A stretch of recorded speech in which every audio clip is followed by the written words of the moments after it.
કાઠું લાગે માફ કરજો, હું જેવું છે એવું બોલું છું. શુદ્ધ ગુજરાતની આજની માયો. હું તો તમને હકીકત કહું, ભજન સત્સંગ કરું પણ પાયો ભૂલી ગયા છો. બાળકોને શરદીઓ ચમ મળતી નહીં, કારણ કે હવારથી અંડરગ્રાઉન્ડ પહેરાયું,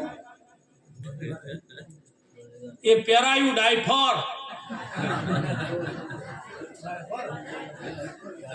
હવારથી પહેરાયું બધું અંડરગ્રાઉન્ડ. આ મોબાઈલ વાળાની ડાયફર વાળાની દશા એક જેવી છે બા. આ મોબાઈલમાં 5 મિનિટે મોબાઈલ વાળાને ટેમ મળે ને એટલે ખોલીને આમ જોવે કોઈ આવ્યું, જોવે કે ના જોવે. 5 મિનિટે મોબાઈલમાં જોવે, વોટ્સઅપમાં જોવે, ફેસબુકમાં કોઈ આવ્યું. એમ ડાયફર વાળાની મારીને એ 5 મિનિટે જોવે કોઈ આવ્યું, કોઈ આવ્યું.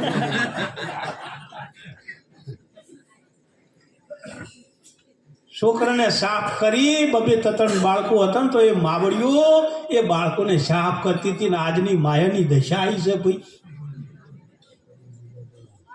અને છતાંય ભલે તમે ટીવી જોતા હોય તો જોજો મારી માતાઓ, પણ યુવાન દીકરીઓને 2 હાથ જોડીને કહું છું, મારે યુટ્યુબ ચેનલ ચાલે છે અને તમારો વિડીયો ચાલુ છે. આ 2 દાડા ચેડી યુટ્યુબમાં કાર્યક્રમમાં આવશે ને તોય બોલું હું.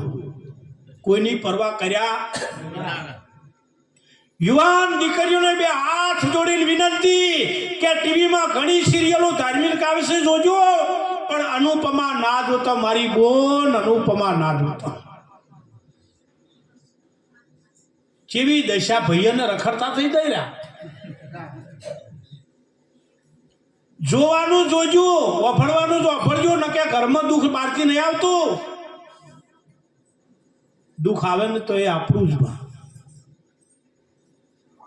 મરવાના અનેક રસ્તા છે, મરવાના અનેક રસ્તા. કોઈ ઓમ મરે, કોઈ ઓમ મરે, પણ જલમવાનો રસ્તો એક જ છે ને, છે બા, જેનો આ પ્રસંગ છે બા. જન્મ લેવાનો એક જ માર્ગ છે અને છે માં. બાકી મરવામાં તો અનેક રસ્તા. ભક્તિ ભાવમાં ધર્મમાં અનેક રસ્તા છે, જેને જો પક ભાવે. કબીર કુવા એક પનહારી, ન્યારે ન્યારે બર્તન ભયા પાણી સબ મેં એક. તમને ફાવે અહીંયા ધર્મના રસ્તા ઘણા છે, પણ મુક્તિનો માર્ગ એક જ છે, સદગુરુ. એક ભાઈ ગામમાં ભજન શીખી ગયો. 2-3 મહિને ભજન હોય એટલે ગામમાં વારો છેલ્લે આલે એને. અનોને એવી હરેડા થઈ ગયો, પેટીએ ઘરની લાવી દીધી કે હવે હું કોક. એટલે ઘરના કે તમે આ પેટી લઈને શેતર જતા. આમાં ને કંટાળો. શેતર જાય એટલે ભાગ્યો શું કે તમે અહીંથી પેલા ઉગમણા શેતર જતા. તમે વગાડો છો ને તો મારે ચહેરા તૂટી જાય કોણી ના. અરે કંટાળ્યો. મને ગોમવાળા ભજનમાં એક ભજન આલે ને ઘરનું કોઈ વપરાય નહીં. આ ભાઈ હેજો ટૂંકો ખાવા લેબડો હતો, અહીંયા જઈને રોઢું બાજ્યું ને પોલીસ વાળો ફાડી જો કે શું કરે છે કે ટૂંકો ખાઈને મરી જાવ. કે ચમ કે યાર હું ભજન બોલું ને કોઈ વફળે નહીં, મારે જીવીને કરવાનું શું. પેલો પોલીસ વાળાના મનમાં નાઇટની ડ્યુટી અમે આપણે એકલા જાગવું ને વખો ભૂગવવો, એનાથી ભજન ગાય હું. એટલે આપણે રાત કે ગા ગા ગા આને ભજન ચાલુ કર્યા. 1 ગાયું, 2 ગાયું, 3 ગાયા. સ્વરખ પૂરું કરીને તાચો ને તાર પોલીસ વાળો ટૂંકો ખાઈને મરી ગયો.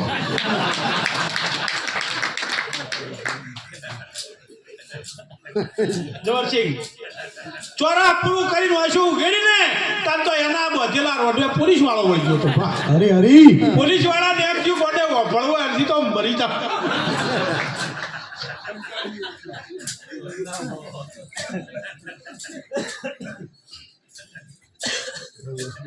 આપણને એટલી તો ખબર પડવી જ જોઈએ.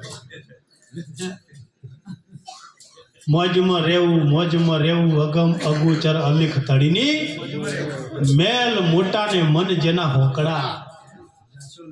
તમે તમારા ગામમાં અખતરો કરવો હોય તો શાંતિથી એકવાર બેસીને કરજો બા.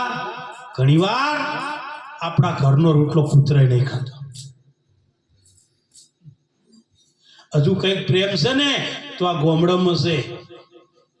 બાકી સિટીમાં જો હું આવ્યા ને તો અમે ભાઈનું નામ પૂછીને આવ્યા હતા.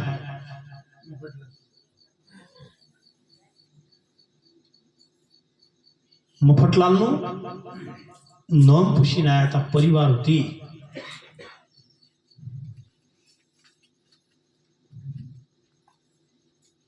કોટડિયા સિટીને ગોમનો મહિમા કહું છું હું, બીજું કોઈ કહેતો નહીં. તમે ગોમના ઝોપ્યા પૂછો ને કે મફતલાલ કોટડિયાના ઘેર જવું છે તો બોલો બતાડે કે ના બતાડે? અને સિટી સોસાયટીમાં નોમ લોન તો ના બતાડે. અહીંયા તો નંબર કેવો પડે કે આ નંબરનું મકાન છે, એમાં 420 હોય. વાહ ભાઈ વાહ, ખોટી વાત છે. ચોક 400 ને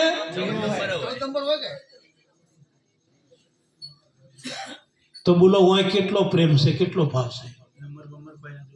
ઓય પરિવાર છે. અને કોઈક ઓગણે આવે ને તો આવો કેનારાય છે. અહીંયા તો બાર લસીલું જો કૂતરાથી સાવધાન, કારણ કે બારે કૂતરો માં કૂતરો. હું કોઈ દોષ ન લગાડતા, હું ખુદ સિટીમાં રહેવા વાળો છું, પાછું એવું ન બનતા. પણ જો આપણા ઓગણે અઠવાડિયા એક અતિથિ ના આવે તો એ ઘર નહીં બા, એ ઘર નહીં. કોક તો આપણા ઓગણે આપવું જોઈએ. અત્યારે તો સિટીમાં મોટા ભાગના 2 જણા રે ઉતી ઉતો 50, 55, 60 વર્ષના 2 કે 1.5 મકાનો એમાં 1, 2 કે 4 વડીલ હોય ભા. બોલો. અને જે સિટીમાં રહેશે ને આ હું અહીંયા રોજ એટલે મને અનુભવ છે. આ માવડીએ બાળક મોટા કર્યા ને તો કેડીમાં તેડીને કર્યા કે નહીં?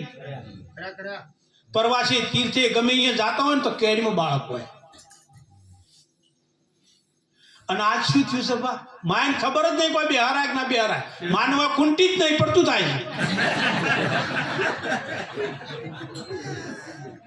જે માવડીઓ બેહારતી હતી ને એ ખાલી ઓમ હાથ હોય, માથે પાણીનું બેડું હોય તો બાળક અહીંયાથી સહેજ નેચો ના જાય.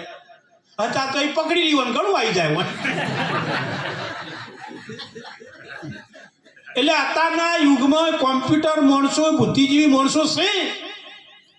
એને પછી શું કર્યું? સાયકલ હાલ દીધી બા.